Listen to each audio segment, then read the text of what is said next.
Hello guys, നമ്മളിന്ന് നോക്കാൻ പോകുന്നത് ലോകത്തിലെ തന്നെ ഏറ്റവും ശക്തനായ രാജ്യമായ അമേരിക്കയുടെ പ്രസിഡന്റായ ട്രംപിന്റെ നിയമങ്ങൾക്കെതിരെ വെല്ലുവിളിച്ച ഗൂഗിൾ സിഇഒയായ സുന്ദർ പച്ചയുടെ കഥയാണ്. 1972 മധുരയിലെ ഒരു പാവപ്പെട്ട കുടുംബത്തിലാണ് സുന്ദർ പച്ചി ജനിച്ചത്. ഒരു ചെറിയ വീട്ടിൽ അധികം സൗകര്യങ്ങളൊന്നുമില്ലാതെ വളർന്നു വന്ന സുന്ദർ പച്ചി സ്കൂൾ ലൈഫിലും ഒരു ആവറേജ് സ്റ്റുഡന്റ് ആയിരുന്നു.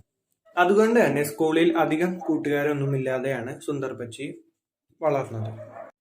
+2 ശേഷം IT പഠിക്കാനുള്ള ആഗ്രഹത്തോടുകൂടി IITയിൽ അപ്ലൈ ചെയ്ത സുന്ദർ പച്ചിക്ക് IIT കാൺപൂരിൽ അഡ്മിഷൻ കിട്ടി. സ്കൂൾ കാലത്തൊന്നും അധികം കൂട്ടുകാരില്ലാത്ത സുന്ദർ പച്ചിക്ക് അതൊരു വലിയ അനുഭവം തന്നെയായിരുന്നു. അവിടെ വെച്ച് അദ്ദേഹം രാജസ്ഥാനിൽ നിന്ന് വന്ന ഒരു കുട്ടിയുമായി സൗഹൃദം പുലർത്തി. പിന്നീടുള്ള 4 വർഷം കൊണ്ട് ആ സൗഹൃദം ഒരു പ്രണയമായി മാറി.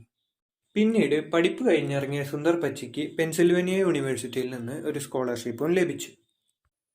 പെൻസിൽവേനിയയിലെ തൻ്റെ പഠനകാലം പൂർത്തിയാക്കി നാട്ടിലെത്തിയ സുന്ദർ പച്ചി തൻ്റെ ലവറെ കല്യാണം കഴിക്കുകയും അവർ രണ്ടുപേരും കൂടി അമേരിക്കയിലേക്ക് തിരിച്ചു പോവുകയും ചെയ്തു. സാധാരണ ഒരു എഞ്ചിനീയർ ആയിരുന്ന സുന്ദർ പച്ചിക്ക് അവിടെ ഗൂഗിൾ എന്ന IT കമ്പനിയിൽ ജോലി കിട്ടി. അന്ന് ഗൂഗിൾ എന്ന് പറയുന്നത് ഇന്റർനെറ്റ് എക്സ്പ്ലോറർ എന്ന് പറഞ്ഞൊരു ബ്രൗസറിൽ ഉപയോഗിക്കാൻ പറ്റുന്ന ഒരു സെർച്ച് എഞ്ചിൻ മാത്രമായിരുന്നു. അങ്ങനെ ഇരിക്കുമ്പോഴാണ് എന്തുകൊണ്ട് ഒരു ഇൻഡിപെൻഡന്റ് ആയിട്ടുള്ള ബ്രൗസർ ഗൂഗിളിന് തന്നെ ഉണ്ടാക്കിക്കൂടാ എന്ന് സുന്ദർ പച്ചിക്ക് തോന്നിയത്. ഉടനെ തന്നെ അദ്ദേഹം തന്റെ ഐഡിയാസ് അന്നത്തെ CEO ആയിരുന്ന ലാറി പേജിനെ അറിയിച്ചു. ലാറി പേജ് ആ ഐഡിയ അന്ന് റിജക്ട് ചെയ്തെങ്കിലും സുന്ദർ പച്ചി ആ ഐഡിയ വിട്ടില്ല. സുന്ദർ പച്ചി 2 ദിവസത്തിനുള്ളിൽ തന്നെ ആ പ്രോജക്റ്റിന് ആവശ്യമുള്ള എല്ലാ ഡീറ്റെയിൽസുമായി വീണ്ടും ലാരി പേജിനെ സന്ദർശിച്ചു. അപ്പോൾ ആ പ്രോജക്റ്റ് കണ്ട് ഇഷ്ടപ്പെട്ട ലാരി പേജ് സുന്ദർ പച്ചിയെ അതിന്റെ ഹെഡായി നിയമിച്ചു. പക്ഷെ മാസങ്ങളുടെ പ്രയത്നം കൊണ്ട് പൂർത്തിയാക്കിയ പ്രൊജക്ട് ഇവരുടെ തന്നെ ടീമിലെ ആരുടെയോ അശ്രദ്ധ കൊണ്ട് ലീക്കായി. എന്നിട്ടും തന്റെ ടീമിന് വേണ്ടി ആ കുറ്റം സ്വയം ഏറ്റെടുത്തുകൊണ്ട് സുന്ദർ പച്ചി ആ പ്രൊഡക്റ്റ് ഒഫീഷ്യലി ലോഞ്ച് ചെയ്തു.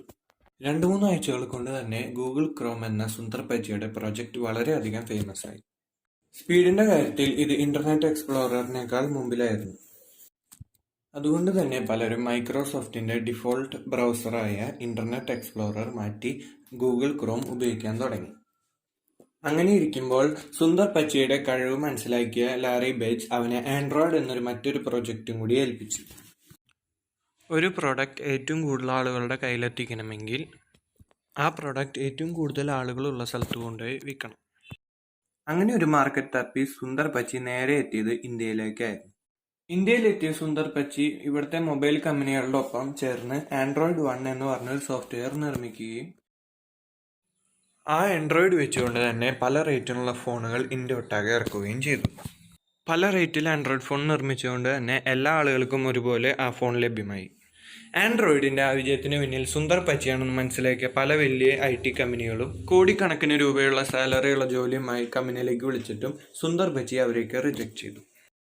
ഇതെങ്ങനെയോ കേട്ടറിഞ്ഞ ലാരി പേജ് സുന്ദർ പച്ചിയുടെ ഗൂഗിളിനോടുള്ള സത്യസന്ധത കണ്ട് അദ്ദേഹത്തെ അടുത്ത CEO ആയി അനൗൺസ് ചെയ്തു. ഇതാണ് ഹാർഡ് വർക്കിലൂടെയും ലോയൽറ്റിയിലൂടെയും വിജയത്തിലേക്ക് എത്തിയ സുന്ദർ പച്ചിയുടെ ജീവിതം. എല്ലാവർക്കും ഈ വീഡിയോ ഇഷ്ടപ്പെട്ടെങ്കിൽ എൻ്റെ ചാനൽ സബ്സ്ക്രൈബ് ചെയ്യുക, ലൈക്ക് ചെയ്യുക, ഷെയർ ചെയ്യുക.